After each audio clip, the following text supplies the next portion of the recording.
सच्चिदानंद सदगुरु साईनाथ महाराज की जय। ओम साई राम। मित्रों, आज का ब्लॉग आप सभी हमारे साईं परिवार के लिए विशेष लाभकारी और कल्याणकारी है, क्योंकि आज के ब्लॉग में अपने साईं परिवार के लिए बहुत ही विशेष उपाय लेकर के आए हैं। जब आपके घर परिवार पर भूत प्रेत, ऊपरी बाधा, ब्रह्म बैताल और पिशाच की बाधाएं आ जाती हैं तो परिवार एकदम छिन्न भिन्न की स्थिति में पहुंच जाता है और ऐसे परिवारों की तरक्की एकदम से ठप हो जाती है। पूरा परिवार रोग व्याधि बाधा से घिर जाता है और उनके घर के किसी भी कार्य में उनको सफलताएं मिलती ही नहीं है। ऐसे परिवार में पूरा परिवार एकदम से रोग से घिर जाता है। ये जान ही नहीं पाता कि यह कौन सी दिक्कत हमारे घर में चल रही है। अब यहाँ पर हम आप लोगों को बताएंगे कि प्रेत होते क्या हैं, ये जान लीजिए। भूत प्रेत ब्रह्म बैताल क्या होते हैं, ये जानना जरूरी है। उसके बाद आपको ये जानना है कि इनके बचाव क्या हैं, ये पकड़ते कैसे, किसी के ऊपर इनकी साया कैसे आती है, किन घरों पर आती है, किन व्यक्तियों को यह पकड़ते हैं, तो ये जानना है। सबसे पहले तो जान लें कि यह प्रेत आत्माएं होती क्या हैं। प्रेत आत्माएं वह आत्माएं होती हैं जब किसी व्यक्ति की नृशंस हत्या कर दी जाए, असामयिक मृत्यु हो जाती है, तो उनकी आत्मा तृप्त नहीं होती है। इसी धरा पर वह भटकती रहती है, क्योंकि उनकी आत्मा की जो इच्छाएं थी वह तृप्त ही नहीं हुई और अकाल मृत्यु हो जाती है। तो अकाल मृत्यु ही, इसी को पितृदोष कहीं पर बोलते हैं, क्योंकि आपके पितृ ही कई बार आपके घर पर पिशाच बन करके आपको परेशान करते हैं और वह चाहते हैं ये भोग मान दे, तब हम इनको छोड़ेंगे। तो उनकी आत्माएं तृप्त होकर के फिर आपको छोड़ती हैं। अब आता है कि दूसरी चीज, भूत पिशाच। भूत पिशाच कोई शरीर नहीं होता, वह आत्माएं हैं। क्योंकि जब व्यक्ति का जो शरीर होता है, जब वह मानव रूप में होता है तो वह शरीर के रूप में होता है, और जब उसकी मृत्यु हो जाती है तो केवल आत्मा ही निकलती है। वही जीवात्मा अगर तृप्त नहीं है तो लोगों को पकड़ती कैसे, अब ये जानिए। वो कैसे लोगों के ऊपर जाती है, क्योंकि वह अतृप्त आत्मा है तो वह किसी ऐसे शरीर को पकड़ती है जो उनके नियमों का उल्लंघन करते हैं। ऐसे लोगों को पकड़ती है जिनके घर में एकदम से गंदा वातावरण होता है, जहाँ पर पूजा पाठ नहीं होती है। वह ऐसे लोगों को पकड़ती है जो देर रात श्मशान घाट में जाते हैं, देर रात वीरानी जगहों पर टहलते हैं, जो अनजान जगह है, जहाँ जंगली इलाका है, जहाँ पर पहाड़ी एरिया है।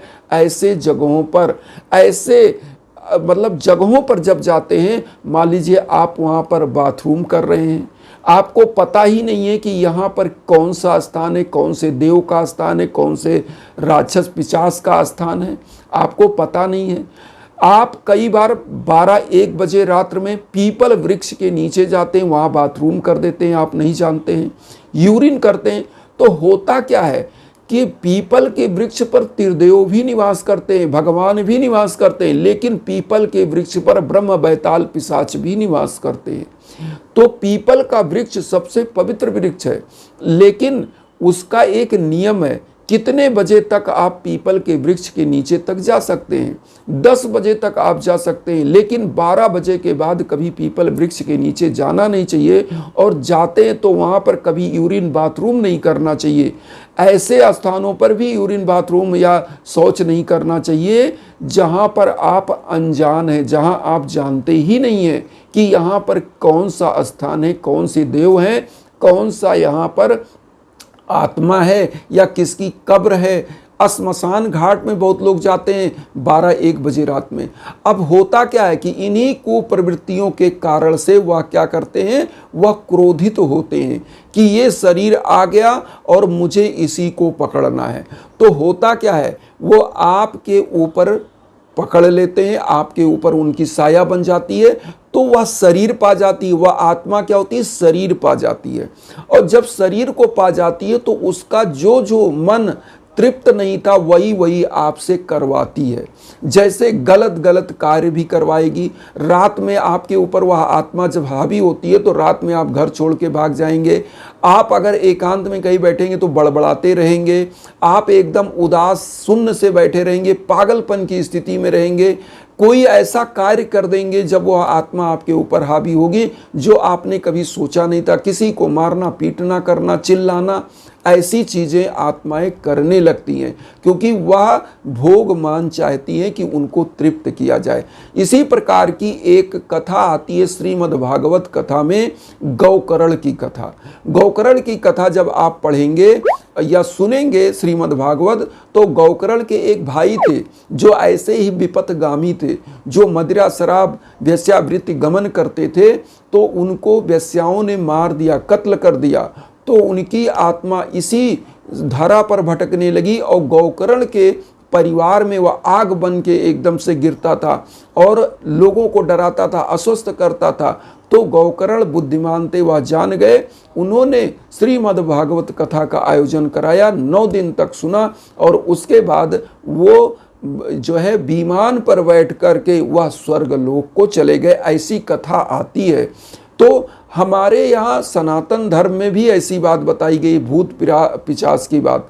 और आप इस्लाम धर्म में जाएंगे उसमें भी मिलेगा, आप ईसाई धर्म में जाएंगे उसमें भी भूत पिशाच प्रेत की बात बताई गई है। तो यहाँ पर क्या है, सबसे बड़ी चीज़ कि आत्माओं का जो स्वरूप होता है, अगर वह अतृप्त है तो इसी धरा पर है और वह किसी शरीर को पकड़ती है। वह घरों पर भी आते हैं, ये भी जानिए। कौन से घरों पर वह आते हैं? शरीर के बाद घर को भी वह पकड़ते हैं। किन घरों पर आते हैं? जिन घरों में मलैक्षता की स्थिति होती है। मलैक्षता का मतलब है ऐसे घर में कभी पूजा पाठ होता है, कभी नहीं होता है, कभी धूप बत्ती जलता ही नहीं है, किसी देवता की मूर्ति या किसी भगवान की वहाँ पूजा पाठ नहीं होती है। तो ऐसे घरों पर भी वह हावी हो जाते हैं। ऐसे घर के परिवारों का एकदम से नष्ट भ्रष्ट कर देते हैं, उनकी बुद्धि भी भ्रष्ट कर देते हैं। परिवार में लड़ाई झगड़ा कलह का माहौल बन जाता है, विकास कार्य रुक सा जाता है, लोग सदा बीमार रहते हैं। अब कैसे बचाव किया जाए, यहाँ पर यह चीज़ जानना जरूरी है। ये तो लक्षण हो गया। अब निदान पर आते हैं। देखिए, सबसे बड़ी चीज़ है कि हमारे घरों में पुरातन समय से, आदि अनादिकाल से हमारे घरों में लगातार पूजा का स्थान बनाया जाता है। आप वास्तुशास्त्री क्या जाएंगे तो वो बताएगा कि आपके घर में यहाँ पूजा का स्थान होगा, यहाँ बाथरूम होगा, यहाँ टॉयलेट होगा, और कहाँ पर पितृ की मूर्ति लगेगी, कहाँ पर देवताओं की पूजा करेंगे। वह पूरा दशा और दिशा बनाता है, उसी से नक्शा बनाता है, तब आप घर बनाते हो। तो ये क्यों है? क्योंकि उसी शक्तियों को आपको बैलेंस करने की बात वहाँ बताई जाती है।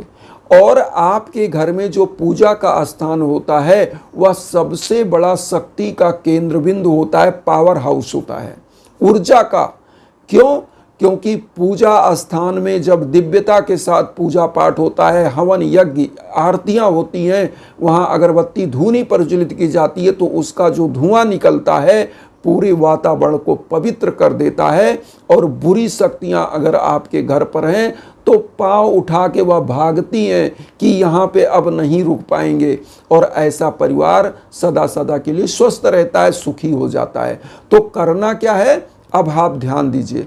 सबसे पहला उपाय कि जब बाबा की आप पूजा करते हैं, और बाबा की ऊदी प्रत्येक घरों में होती है, ऊदी किस रूप में, अगर शिरडी की ऊदी है तो बहुत अच्छा है, नहीं है तो परेशान होने की ज़रूरत नहीं है। आपके आसपास कोई साईं मंदिर है, वहाँ से भी ऊदी ले सकते हैं, क्योंकि वहाँ भी जो है धूनी प्रज्वलित होती है, कई बार मंदिरों में रहता है, तो वहाँ से आप वो ऊदी विभूति ला सकते हैं।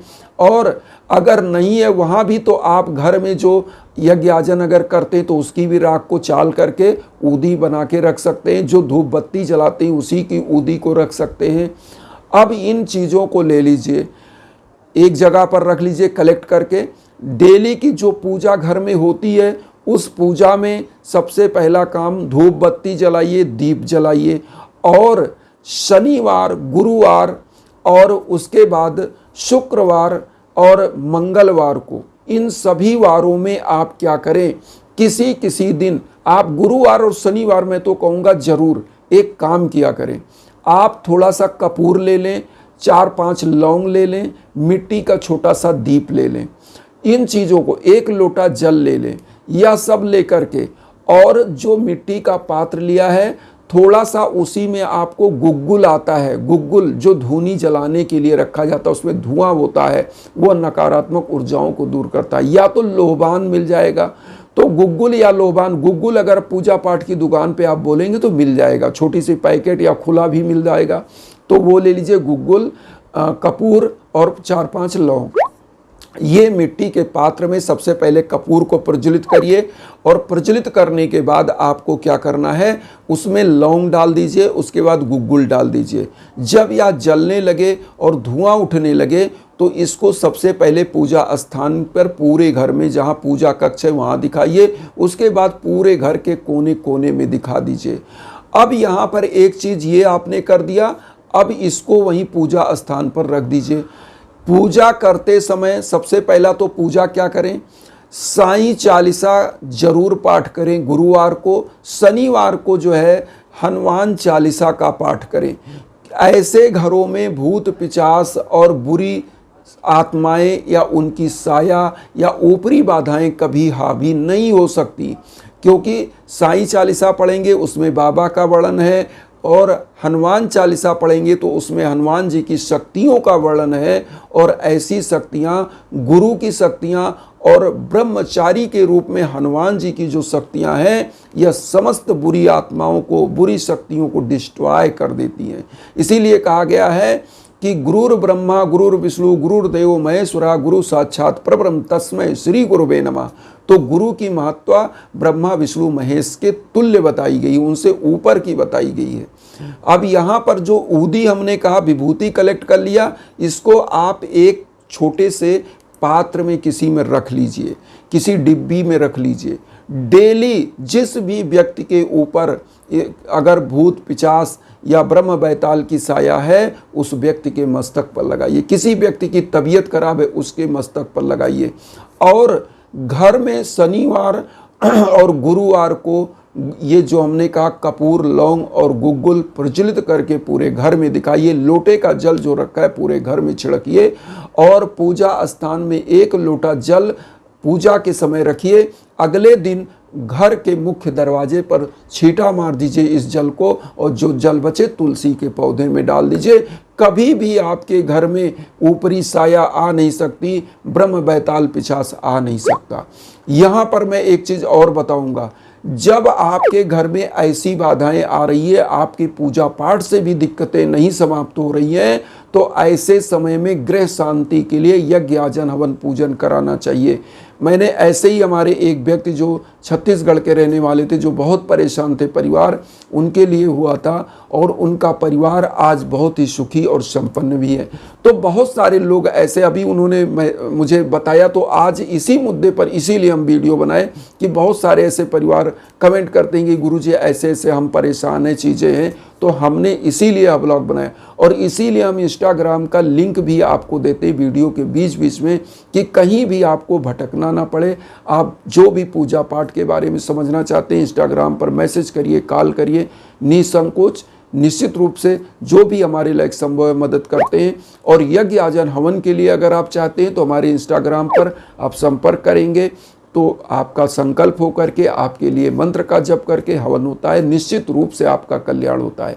तो इन्हीं भावनाओं के साथ एक चीज़ और कहेंगे कि वसुधैव कुटुंबकम की जो भावना हम लेकर चल रहे हैं, उसमें आप सभी लोग चैनल को सब्सक्राइब करके हमें भी अपना परिवार बनाइए। उन साई भक्तों तक वीडियो को जरूर शेयर करिए जो किन्हीं कारणों से कष्ट में, दुख में। इसी भावना के साथ ओम साई राम।